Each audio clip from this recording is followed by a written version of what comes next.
नवजीवन military school Nalanda Bihar. क्या हार में क्या जीत में किंचित नहीं भयभीत में कर्तव्य पथ पर जो मिला ये भी सही वो भी सही। वरदान नहीं मांगूंगा हो कुछ भी लेकिन हार नहीं मानूंगा। अटल बिहारी वाजपेयी जी की ये प्रेरित पंक्तियां हमें सिखाती है कि अगर कोई भी काम ठान लिया जाए तो उसमें हार और जीत का भय नहीं देखते हुए हमें निरंतर प्रयास जारी रखना चाहिए। हाल ही में इस एग्जाम्पल को सिद्ध किया है नवजीवन मिलिट्री स्कूल ने, और उस स्कूल के एक बच्चे ने जिसका नाम शिवम कुमार है, नवजीवन मिलिट्री स्कूल की तरफ से उस बच्चे ने AIR यानी ऑल इंडिया रैंक 7 हासिल करके स्कूल का नाम रोशन किया है। और अब हम जानेंगे कि इस स्कूल की स्थापना कैसे हुई और स्कूल की स्थापना से लेकर अब तक का सफर जो है ये स्कूल ने कैसे तय किया है। आइए जानते हैं नवजीवन मिलिट्री स्कूल के डायरेक्टर मिस्टर आशीष रंजन सर से कि उन्होंने जो है पहला पड़ाव कहाँ से शुरू किया जो आज ये मुकाम देखने को मिल रहा है। तो सबसे पहले heartly congratulation to you sir कि आपने और आपके इस विद्यालय ने काफी ज्यादा ऑल इंडिया रैंक जो 7 हासिल किया है, इससे काफी ज्यादा जो है चर्चित हो गया है। तो आप बताइए कि इस स्कूल की स्थापना कैसे हुई, क्या इसका उद्देश्य है और अब आपका क्या इसके प्रति आगे रुझान रहेगा।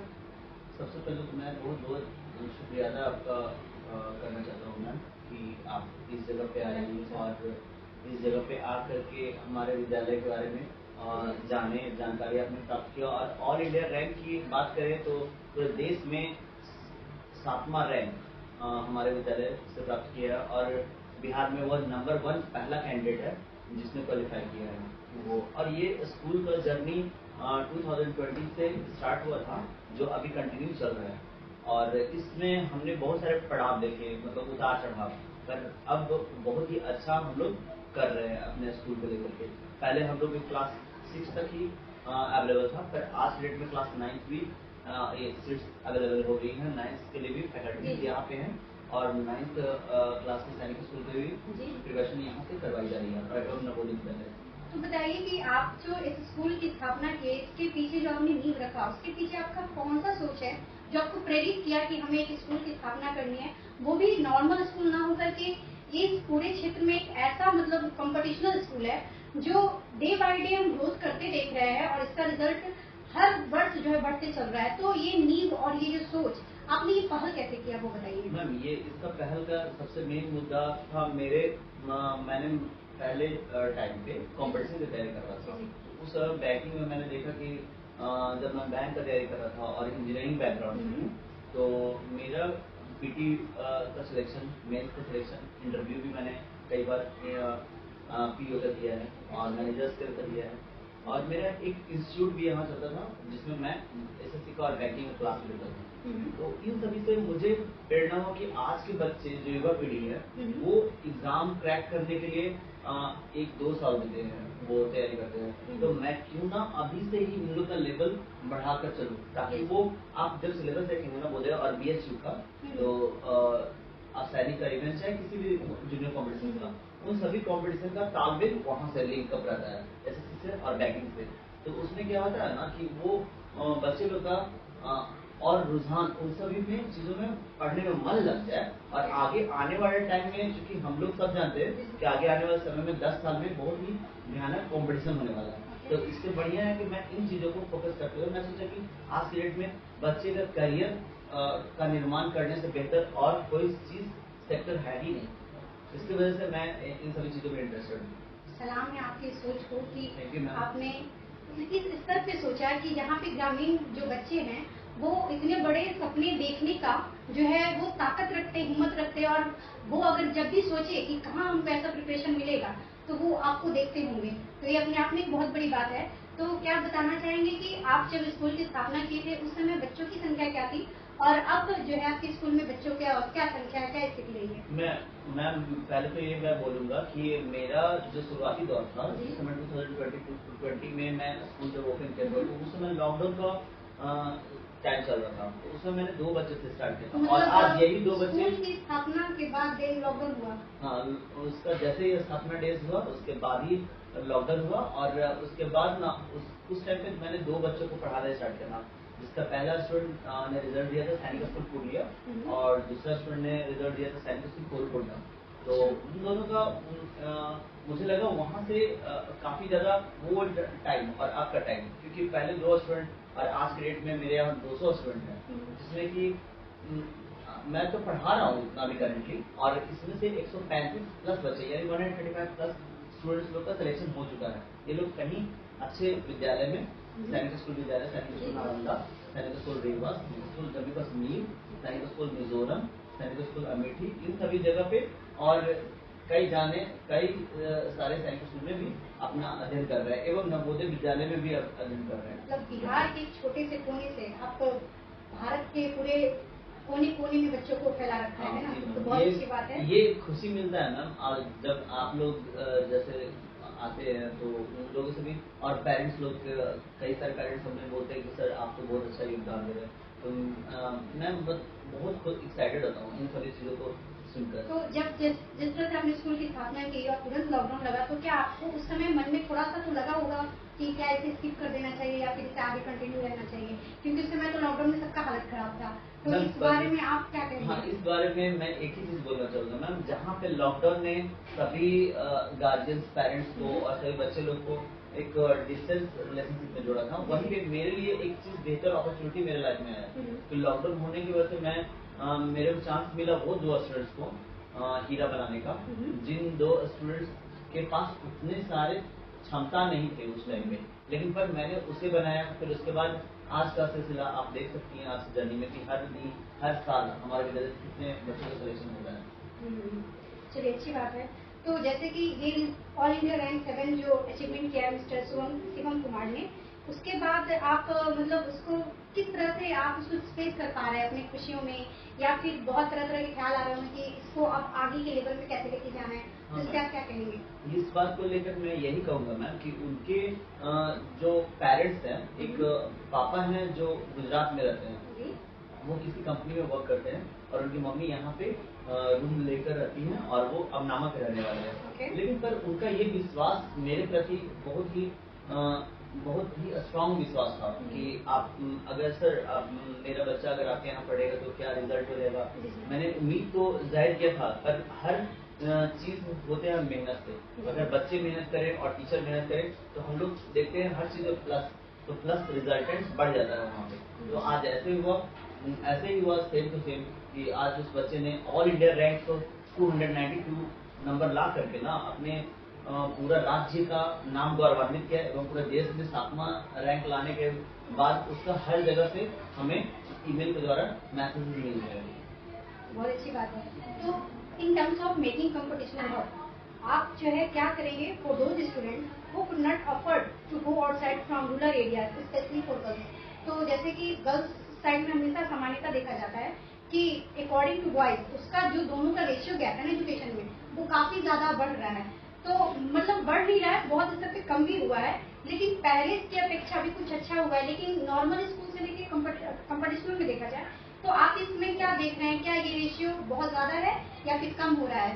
तो आपका जो चयन होता है हर साल बच्चे का, उसमें लड़कियों की संख्या कितनी निकलती है, ये बताइए आप। मैं आपको इन सभी चीजों से रूबरू करवाना चाहता हूँ। इस बात को इस तरह से बताते हैं कि अब स्टार्टिंग के समय में मैं हॉस्टल स्टार्ट नहीं किया था स्पेशली फॉर द गर्ल्स, पर बॉयज लोग के लिए उस समय स्टार्ट किया था। फिर धीरे धीरे डिमांड काफी ज्यादा आया, लोग का इंटरेस्ट कि मेरी बेटी है सर, बेटी को भी पढ़ाइए सर। तो है लोग, बहुत सारे गार्जियन इच्छुक है जो अपनी बच्ची को भी पढ़ाना चाहते हैं। और इसके पिछले साल में आप देख लीजिए और इस साल में देखिए कि बच्चियों ने तोड़ रिजल्ट दिया है यहाँ पर। मतलब यहाँ जितने लड़के आगे हैं ना, उतने ही लड़कियां आपको देखने को मिलेंगी। आप देख सकती हैं 275 नंबर वाले 825 मार्क्स ऑब्टेन करने वाले भी लड़कियां हैं जो आपका सैनिक स्कूल में है। और बात करें पिछले साल की, तो पिछले साल भी नवोदय में यहाँ से काफी बच्चियां लोग निकली हैं, लगभग 5 से 6 बच्चियां निकली हैं। और लड़के का तो फिर कहना ही नहीं है, लड़के भी उसी रेशियो में है। फिर उसी तरह से 2024 में 23 में अब हर साल लड़कियों का रेशियो जैसे जैसे ईयर्स आ रहे हैं वैसे वैसे लोग का और पढ़ाई के प्रति चेंजिंग भी आ रहा है। उन लोग भी लग रहा है कि मेरा बच्चा और बच्चे दोनों आज कहीं सेटल हो जाए। चलिए, सुनकर अच्छा लगा कि आपके स्कूल में मतलब लड़कियों को ये व्यवस्था है कि वो बेझिझक पढ़ सकती है और कोई एजुकेशनल है। तो आप बताइए कि स्कूल का जो शेड्यूल है वो कैसा है? डे और मैंने सुना नाइट में भी क्लास होती है। हाँ जी मैम, स्कूल का शेड्यूल का टाइमिंग है 8 बजे से 4 बजे तक अभी डे में है। जी। फिर नाइट वाली जो क्लासेस चलती हैं 5 से 8 बजे रात में चलती हैं।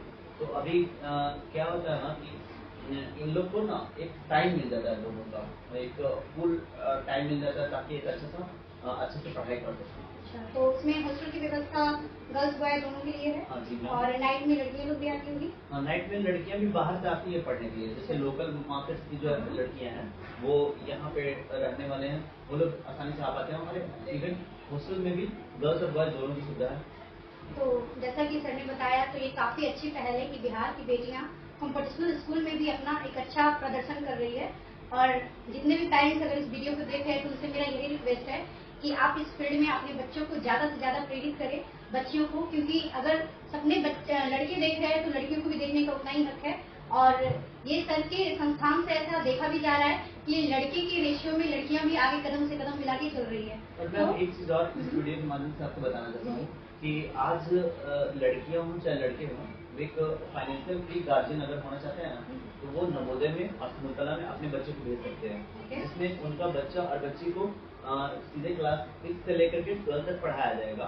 और वो भी बच्चे हमारे विद्यालय में एडमिशन ले सकते हैं जिनके पेरेंट्स अगर इच्छुक है 9th क्लास में एडमिशन लेने के लिए, डायरेक्टली वो अपने बच्चे को पहले भेजे ताकि वो अच्छा से एजुकेशन प्राप्त कर सके। और 9th में BHU, गुरुकुल और आप RMS भी जा सकते हैं, नवोदय और सिमुतला जैसे एग्जाम को भी क्वालिफाई करके जा सकते हैं, जिसमें कि आपकी फाइनेंशियल अगर फी, इसका मतलब है कि आपको 1 रुपये भी नहीं देना पड़ेगा एक्सेप्ट सैनिक स्कूल। सैनिक स्कूल में कुछ चार्जेस होते हैं, आपका RMS में भी चार्जेस होते हैं, बाकी गुरुकुल में चार्जेस होते हैं, पर और सभी में चार्जेस नहीं होते हैं। जैसे नवोदय विद्यालय में आपको 1 रुपया भी नहीं लगेगा और आपका सिमुतला विद्यालय में आपके बच्चे को 1 रुपया भी नहीं लगेगा। तो यहाँ पे गार्जियन लोग ये सभी चीजों को थिंक करके आ सकते हैं। ये बहुत अच्छी बात है। अगला क्वेश्चन है मेरा आपसे सर कि ऑल इंडिया रैंक के अचीवमेंट को देखते हुए आप जो है आगे स्कूल के साथ साथ स्टूडेंट के डेवलपमेंट, यानी देखा जाए तो सर्वांगीण विकास के प्रति आपका आगे की रणनीति क्या होगी? देखिए मैम, सर्वांगीण विकास के बारे में बात अगर करेंगे तो आगे आने वाले टाइम में मैं कोशिश करूंगा कि ये आज जो मेरा स्कूल है इसको और थोड़ा लार्ज करूं, लार्ज सेक्टर में लेकर के चलूं और बच्चे को ज्यादा से ज्यादा रिजल्ट दूं। बच्चों को उन सभी चीजों को लिए भी मुहैया करवाऊं, खेल से रिलेटेड, स्पोर्ट्स से रिलेटेड, और जितना हो सके उतना मैं करने का कोशिश करूंगा, क्योंकि आगे आने वाले टाइम में उन लोग को हर फैसिलिटीज अवेलेबल हो, ये मैं बिल्कुल सही तरीके से सोचता हूँ। जैसे कि यहाँ जो बच्चे अभी छोटे स्तर पे तैयारी कर रहे हैं कॉम्पिटिशन का, तो जैसे बताइए कि वो NDA और मिलिट्री जो भी सैनिक है तो उसके लिए तो फिट एंड फाइन रहना जरूरी है। तो आपके स्कूल में PT वगैरह भी तो ये सब होता होगा, प्रेयर असेंबली का क्या शेड्यूल है वो सब थोड़ा भी बताएं। मैम अभी असेंबली प्रेयर वगैरह के लिए है, सब कुछ है, लेकिन PT वगैरह के लिए अभी मैं सोच रहा हूँ आगे करवाने के लिए, क्योंकि इन लोगों के पास ज्यादा कंपटीशन में रहते हैं तैयारी करते हुए, तो उनके पास समय ज्यादा नहीं मिल पाता है।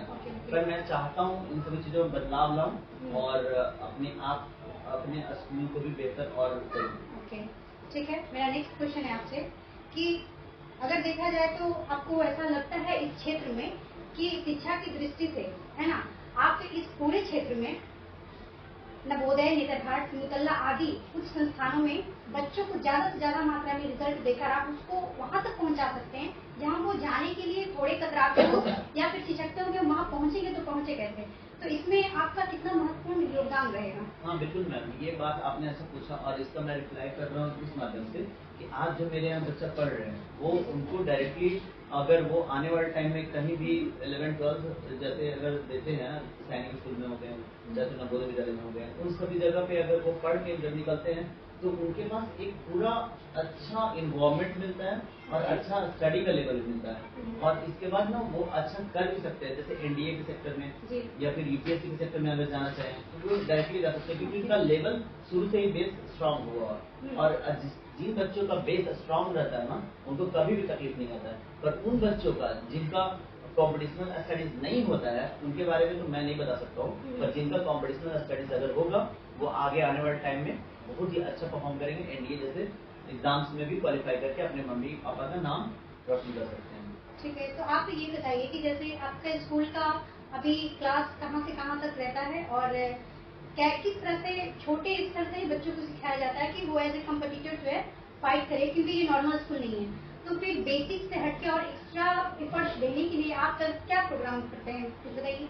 मैं पहले मेरा स्कूल क्लास 6 तक ही था। जी, जी। वो मैं नॉर्मली 5 साल से बच्चों को लेकर के 12 साल तक के बच्चों को लेता था। लेकिन अभी फिलहाल क्या कर दिया हूँ, 9th क्लास के लिए कर दिया हूँ। हाल ही में मैंने स्टार्ट किया था, जिसमें कि इस बार सैनिक स्कूल का जो एग्जाम दिए बच्चे लोग, तो उसमें भी बहुत अच्छा परफॉर्म किए। 9th क्लास में 400 मार्क्स की एग्जाम होती है, जिसमें 350 नंबर स्टूडेंट्स लोग क्वालिफाई किए हैं, ला सकते हैं 350 मार्क्स लाए हैं, और वो अच्छा जगह सैनिक स्कूल का चुनाव कर सकते हैं सही सैनिक स्कूल का। तो अभी क्या होता है कि मैंने क्लास 6 से उसको 9 तक पढ़ाया है और ये आने वाले टाइम में मैं कुछ और भी चेंज करूंगा। पर इसमें मेरा एक और पहल है कि मैं अपने स्कूल को लेकर के कि वो काफी ज्यादा डेडिकेटेड हूँ कि अपना स्कूल का लेवलिंग को और किस तरह से कितना बढ़ाऊं, उसके बारे में दिन रात सोचता रहता हूँ और मेहनत भी करता हूँ।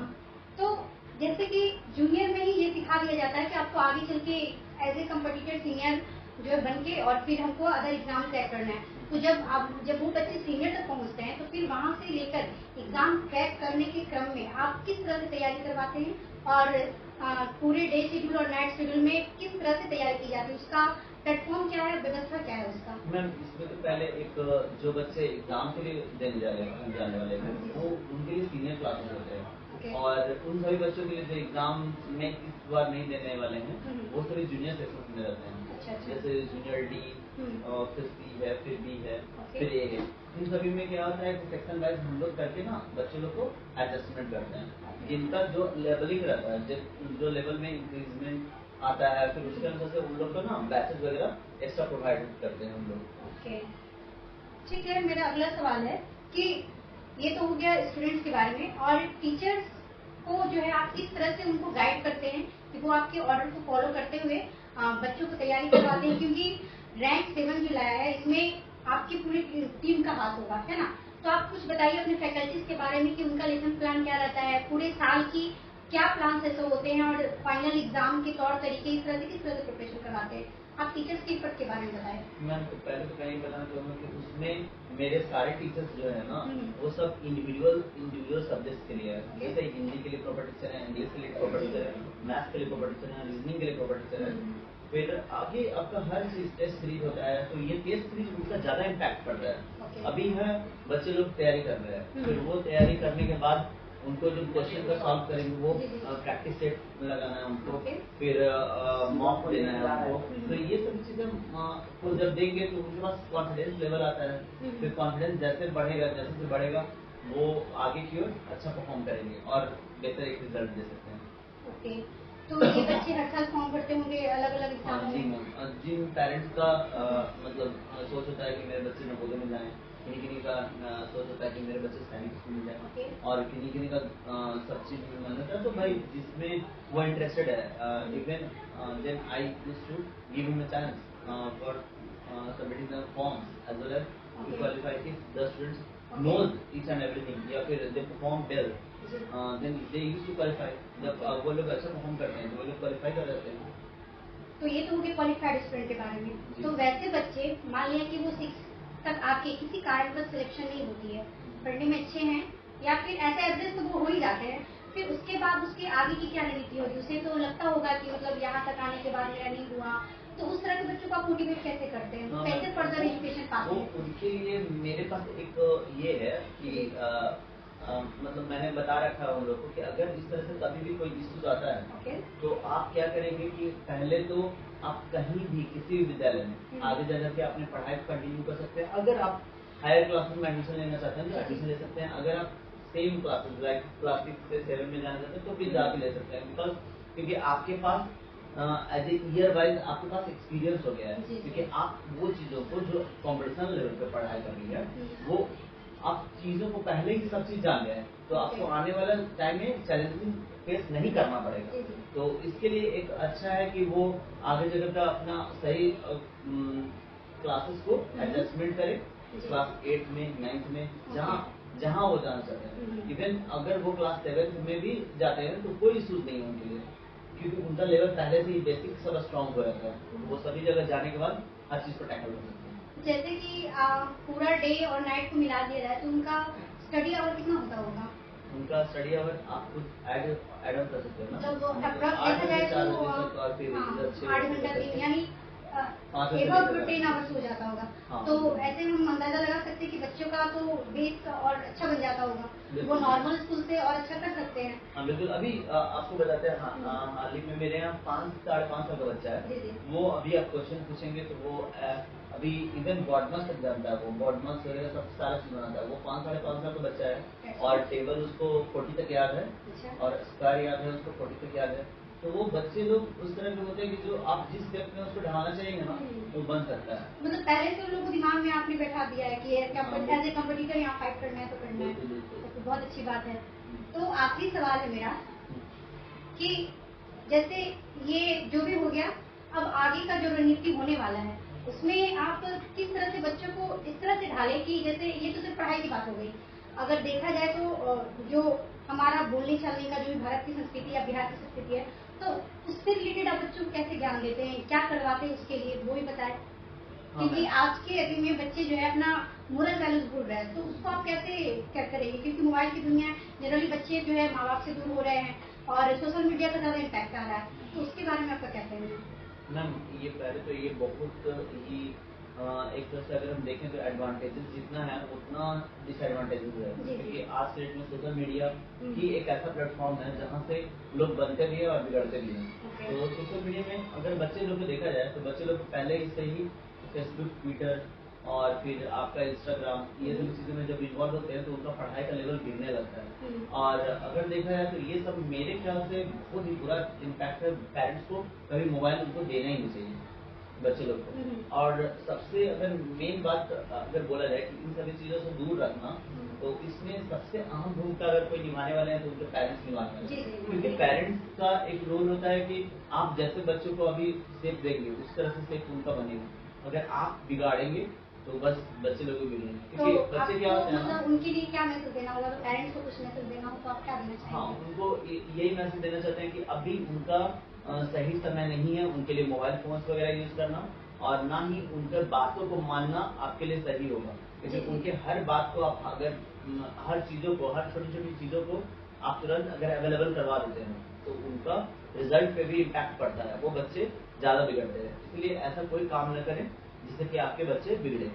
और एक कल्चर की जब बात बोले मैम कि कल्चर वगैरह एक्स्ट्रा करने के लिए सर तो आप कैसे सिखाते हैं, तो कल्चर वगैरह के बारे में बताएंगे कि हम लोग बीच में मोरल वैल्यूज को लेकर के हर वक्त हर मंथ में एटलीस्ट 4 और 5 टाइम्स इन सभी चीज़ों पर बात करते हैं। क्योंकि सबसे बड़ा बात स्टडी ही नहीं होता है, स्टडी के साथ साथ हम लोग मोरल वैल्यूज हो गया, अपने कल्चर संस्कृति हो गया, ये सभी चीज़ जुड़े रहें तो हम लोग इन सभी चीज़ों पर बात करते हैं ताकि उनमें एक विकास बना हुआ रहेगा।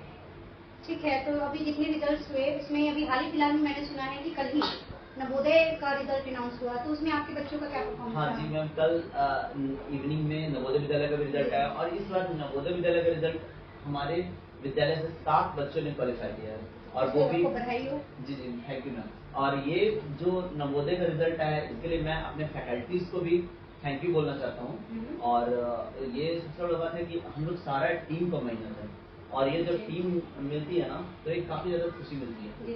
तो बच्चे लोग का परफॉर्मेंस तो आप देख ही रहेंगे, अभी नवोदय का रिजल्ट रिसेंटली में आया है। चलिए ठीक है, last you have recently announced that you are gifting to a bicycle to all India rank model 7, तो आपने वो बाइसाइकिल गिफ्ट की? हाँ यस मैम, अभी मुझे बहुत ये एक्साइटमेंट हो रहा है और एक्साइटेड भी हूँ इस बात को लेकर के कि मैंने आज ही एक साइकिल भी गिफ्ट किया अपने स्टूडेंट को जो ऑल इंडिया रैंक 7 लाए हैं। उन्होंने 290 प्लस का रिकॉर्ड तोड़ दिया, क्योंकि 290 प्लस 292 लाने में आना, बच्चा का आना बहुत बड़ी बात है। क्योंकि इसमें वो बच्चा मात्र और मात्र 4 क्वेश्चन की गलती किया है, क्योंकि उसका मैथ का स्कोरिंग 150 आउट ऑफ 150 आया है उसका, ठीक है। फिर दूसरा आपका रीजनिंग का भी सेक्शन में 50 आउट ऑफ 50 भी आया है। तो इस तरह से मतलब कि उसका परफॉर्मेंस बहुत अच्छा है। केवल 4 क्वेश्चन ही गलत हुए हैं, वो भी हिंदी के क्वेश्चन पेपर में। और बस हम बात बोले तो उसका ओवरऑल बहुत ही अच्छा बेहतर परफॉर्मेंस है। मतलब अगर कोई पेरेंट्स आपकी निगरानी में किसी बच्चे को छोड़ दिया जाए तो वो अपना भरोसा नहीं तोड़ेंगे, अपना नहीं point बिल्कुल है ना। हम तो मैं वादा करता हूँ, मैं हर तरीका से हर दृष्टिकोण से खड़े उतरूँ। सर जैसा कि आपने अभी कहा कि रैंक 7 लाने वाला को जिसका नाम शिवम कुमार है, आपने बाईसाइकिल गिफ्ट किया है, तो क्या वो इस समय स्कूल में है? हाँ जी। तो प्लीज मिलना चाहेंगे उससे।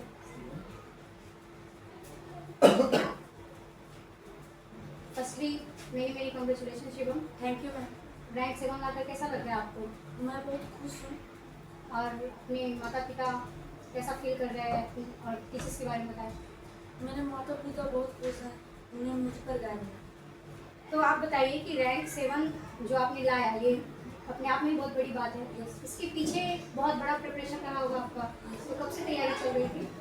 पहले तो मैंने पूरा सिलेबस खत्म किया, उसके बाद मैंने होमवर्क शीट पर 1.5 महीने लगातार प्रैक्टिस की। लगातार की? Yes ma'am. ठीक है, उसके और बाद? उसके बाद लगातार रिवीजन के कारण मैंने एयर 7 हो सका। चलिए बहुत अच्छी बात है। तो क्या इस मामले में आप स्कूल को कुछ बताना चाहेंगे, कुछ बोलना चाहेंगे? यस मैम, कि मेरा स्कूल है जो नवजीवन मिलिट्री स्कूल, उसने मुझे सैनिक स्कूल के प्रति बहुत ही ज़्यादा मतलब ये बहुत ही ज़्यादा ज्ञान मोटिवेट किया है ना। चलिए कोई बात नहीं।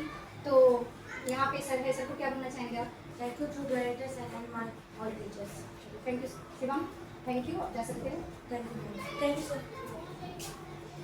बहुत बहुत धन्यवाद। Thank you for this conversation. My best wishes to you that you keep growing with this result day by day. Okay. And thank you so much. Okay, okay.